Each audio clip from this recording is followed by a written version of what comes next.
Ya, Assalamualaikum warahmatullahi wabarakatuh. Nama saya Ardan Triadivensa dengan NIM 41520010068 dari jurusan Teknik Informatika Fakultas Ilmu Komputer. Saya di sini akan melakukan Q&A penjelasan mengenai konsep deep learning. Oke, pertanyaan pertama, jelaskan ciri utama algoritma machine learning.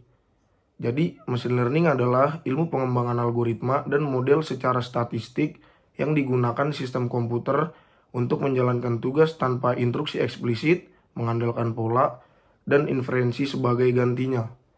Machine learning sendiri memiliki 4 tipe, yaitu supervised learning, semi-supervised learning, unsupervised learning, dan reinforcement learning. Menurut Colette Francois pada 2012, ciri utama dari algoritma machine learning dibandingkan dengan pemrograman klasikal atau pemrograman konvensional adalah kemampuannya untuk membuat komputer memprogram dirinya sendiri. Pada pemrograman konvensional, data dan rules atau program dijalankan pada sebuah komputer untuk menghasilkan output. Sedangkan pada machine learning, data dan output dijalankan di dalam sebuah komputer untuk menghasilkan rules atau program. Pertanyaan kedua yaitu apa yang mempengaruhi kinerja model machine learning? Jadi beberapa faktor yang mempengaruhi kinerja model machine learning diantaranya adalah 1. Pemilihan model yang ditraining untuk melakukan pemetaan dari data ke label. Yang kedua, pemilihan nilai hyperparameter atau parameter internal dari algoritma pembelajaran. Yang ketiga, nilai awal parameter model. Dan yang keempat yaitu jumlah atau kualitas data training yang dipergunakan untuk mengaproksimasi fungsi target. Pertanyaan ketiga yaitu apa definisi dari supervised dan unsupervised learning? Oke, yang pertama yaitu supervised learning. Merupakan metode pembelajaran yang bertujuan untuk memprediksi variabel target sebuah data baru berdasarkan model yang telah ditraining menggunakan himpunan data berlabel. Teknik pembelajaran supervised learning biasanya digunakan untuk menyelesaikan dua kategori masalah komputasi, yaitu masalah klasifikasi dan masalah regresi. Untuk yang unsupervised learning adalah metode pembelajaran yang mempergunakan sejumlah contoh data tanpa label. Teknik pembelajaran unsupervised learning biasanya digunakan untuk menyelesaikan dua kategori masalah komputasi, yaitu clustering dan pengurangan dimensi data. Pertanyaan yang keempat yaitu jelaskan secara singkat mengenai reinforcement learning. Jadi reinforcement learning merupakan metode pembelajaran yang didasarkan pada pemberian penghargaan terhadap keputusan yang diinginkan atau pemberian penalti terhadap keputusan yang tidak diinginkan. Metode ini menggambarkan metode pembelajaran dengan sebuah aplikasi yang memberikan umpan balik bagi setiap keputusan yang telah diambil. Ada 3 komponen utama untuk reinforcement learning, yaitu agent atau pembuat keputusan, lalu lingkungan atau apa saja yang berinteraksi dengan agent, lalu aksi atau apa yang agent bisa lakukan. Tujuan utama reinforcement machine learning adalah bagi agent untuk menentukan aksi apa yang memaksimalkan hasil dalam waktu yang ditentukan. Pertanyaan kelima yaitu apa definisi dari deep learning? Oke, deep learning sendiri itu merupakan salah satu metode implementasi dari machine learning yang memiliki tujuan untuk meniru cara kerja otak manusia menggunakan jaringan nalar buatan atau artificial neural network. Deep learning menggunakan sebuah algoritma sebagai neuron untuk bekerja sama dalam menentukan dan mencerna karakteristik tertentu di suatu rangkaian data. Program dalam deep learning biasanya menggunakan kapabilitas yang lebih kompleks dalam mempelajari, mencerna, dan mengklasifikasi data. Oke, pertanyaan keenam yaitu apa perbedaan machine learning dan deep learning?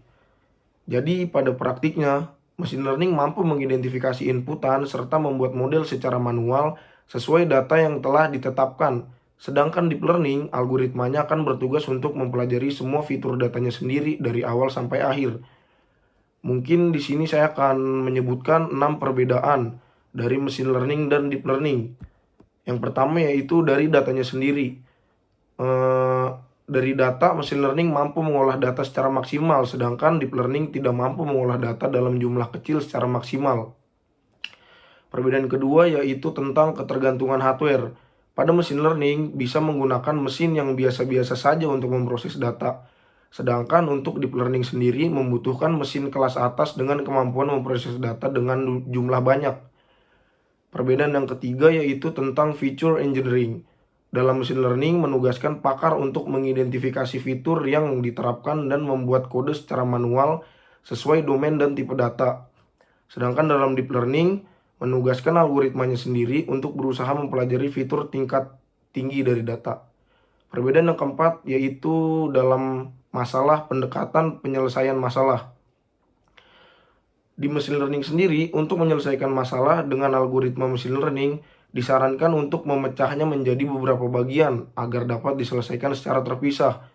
Sedangkan di deep learning, yaitu membuat jaringan saraf buatan yang mampu menyelesaikan masalah secara keseluruhan dari awal sampai akhir tanpa perlu dipisahkan menjadi beberapa bagian. Perbedaan yang kelima yaitu dalam hal waktu eksekusi. Pada machine learning bisa dilakukan eksekusi dari hanya 1 menit hingga beberapa jam. Sedangkan dalam deep learning membutuhkan waktu jauh lebih lama dari waktu machine learning. Untuk menyelesaikan suatu proses, deep learning bisa menghabiskan waktu dalam beberapa minggu. Perbedaan yang terakhir atau yang keenam yaitu tentang kemudahan interpretasi. Pada machine learning, beberapa algoritma dari machine learning mudah untuk diinterpretasi. Sedangkan untuk deep learning menggunakan algoritma yang selalu sulit untuk diinterpretasi. Pertanyaan ketujuh yaitu jelaskan tentang konsep single perceptron. Jadi single layer perceptron dapat dikatakan salah satu jaringan saraf tiruan yang paling sempurna. Jaringan ini hanya terdiri dari satu layar pemrosesan. Jaringan ini hanya memiliki lapisan input dan lapisan output. Jaringan ini termasuk supervised learning, yang artinya metode pembelajarannya dilakukan melalui contoh-contoh. Jaringan akan ditraining dengan sekumpulan contoh-contoh yang diketahui input dan outputnya. Selama proses belajar atau pembelajaran, jaringan akan menyesuaikan nilai bobotnya agar menghasilkan output yang diinginkan. Oke, yang kedelapan yaitu sebutkan tahapan perceptron training rule. Tahapan yang pertama yaitu melakukan inisiasi nilai sinapsis wake. Bisa random ataupun dengan aturan tertentu. Untuk heuristik aturan inisiasi ada baiknya membaca buku referensi. Tahapan yang kedua yaitu lewatkan input pada neuron. Kemudian kita akan mendapatkan nilai output. Kegiatan ini disebut feed forward. Yang ketiga yaitu nilai output atau actual output tersebut dibandingkan dengan desired output. Yang keempat, apabila nilai output sesuai dengan desired output, tidak perlu mengubah apa-apa. Yang kelima, apabila nilai output tidak sesuai dengan desired output, maka hitung nilai error atau loss. Kemudian lakukan perubahan terhadap learning parameter atau synapsis wake. Langkah yang terakhir yaitu ulangi langkah-langkah barusan sampai tidak ada perubahan nilai 0. Nilai error kurang dari sama dengan suatu threshold atau biasanya mendekati 0 atau sudah mengulangi proses latihan sebanyak T kali atau threshold. Yang kesembilan yaitu apa yang dimaksud dengan likelihood function di Bayesian probability. Likelihood function merupakan fungsi yang mendeskripsikan peluang data untuk asumsi atau pengetahuan tentang X yang berubah-ubah, atau di sini X-nya sebagai parameter yang dapat diatur. Dengan likelihood function, kita dapat mengoreksi pendapat akhir kita yang dapat digunakan untuk mengambil keputusan atau posterior. Secara umum, probabilitas Bayesian mengubah prior menjadi posterior akibat adanya kepercayaan baru atau likelihood. Yang ke-10 yaitu jelaskan mengenai unvariate dan multivariate Gaussian. Yang pertama yaitu unvariate, merupakan distribusi probabilitas hanya satu variabel acak. Ini berbeda dengan distribusi multivariat. Distribusi probabilitas dari vektor acak. Yang kedua yaitu multivariate Gaussian. Adalah salah satu distribusi yang sering digunakan mengingat hampir semua kejadian bisa didekati dengan distribusi tersebut. Dalam mengenali suatu objek dalam bentuk image, fitur objek tersebut kerap kali mengikuti distribusi multivariate Gaussian dengan parameter mean dan covariance yang berbeda-beda. Parameter dan berbeda-beda tersebut akan menghasilkan nilai probability density function atau PDF yang berbeda pula. Berdasarkan nilai probability density function ini, selanjutnya dapat dibentuk fungsi diskriminian untuk mengenali objek. Yang ke-11 yaitu jelaskan perangkat keras yang digunakan untuk pengolahan data menggunakan deep learning. Perangkat keras yang digunakan untuk pengolahan data menggunakan deep learning adalah Graphic Processing Unit atau GPU atau Tensor Processing Unit alias TPU. GPU dan TPU merupakan unit pemroses data di dalam perangkat keras komputer yang memungkinkan operasi matriks dilakukan dengan cepat. Pertanyaan ke-12 yaitu menurut Anda, tools atau software apa yang mudah digunakan untuk deep learning? Jadi menurut saya tools atau software yang mudah digunakan untuk deep learning itu ada dua. Yang pertama itu TensorFlow. TensorFlow merupakan tools data science standar untuk machine learning. TensorFlow banyak digunakan untuk algoritma machine learning canggih seperti deep learning. TensorFlow bersifat open source dan terus mengupdate toolkit yang dikenal dapat menangani kemampuan komputasi tinggi. Yang kedua yaitu PyTorch. PyTorch adalah kerangka kerja deep learning. Aplikasi ini membuat penggunaan GPU yang sangat kuat, sehingga membuatnya sangat cepat dan fleksibel untuk digunakan. PyTorch sepenuhnya berbasis Python dan merupakan pengganti untuk NumPy atau Numeric Python. Pertanyaan nomor 13 yaitu sebutkan contoh dataset yang dapat diolah dengan deep learning. Untuk contoh dataset sendiri, saya punya contoh 3 dataset yang dapat diolah dengan deep learning. Dataset yang pertama yaitu dataset ImageNet dari VV dan Rusakowski pada tahun 2013 dan 2010. Dataset tersebut merupakan dataset citra digital yang terdiri dari sekitar 14 juta buah citra, 20.000 buah label, 1 juta buah anotasi berupa bounding box, dan sekitar 20 ribuan sinonim label atau synset. Untuk dataset yang kedua yaitu dataset Open Image dari Krasin pada tahun 2017. Adalah dataset citra digital yang terdiri dari sekitar 1,9 juta buah citra dan 600 kelas yang telah dianotasikan dengan label, bounding box setiap objek, segmentation mesh setiap objek, relasi visual, dan lokal narasi. Dataset yang ketiga yaitu dataset eSight, Large Scale Dataset for Instant Segmentation in Aerial Image dari Zamir pada tahun 2019. Adalah dataset acuan di bidang segmentasi objek dari data penginderaan jauh yang telah dianotasi secara lengkap. Dataset ini terdiri dari sekitar 2000 data penginderaan jauh, 600-an data objek entitas, dan 15 kategori objek. Pertanyaan ke-14 yaitu apa yang dimaksud dengan activation function. Jadi, activation function adalah sebuah komponen model yang memungkinkan model deep learning dapat memprediksi fungsi pemetaan data terhadap variabel target yang bersifat non-linear. Pertanyaan ke-15 yaitu apa yang dimaksud dengan fungsi objektif. Fungsi objektif adalah fungsi yang nilainya akan dioptimalkan. Fungsi objektif bisa bernilai maksimum atau minimum dan juga digunakan untuk mengevaluasi solusi kandidat. Fungsi objektif sering disebut sebagai fungsi cost atau fungsi loss. Pertanyaan nomor 16 yaitu sebutkan formula yang digunakan untuk validasi model deep learning.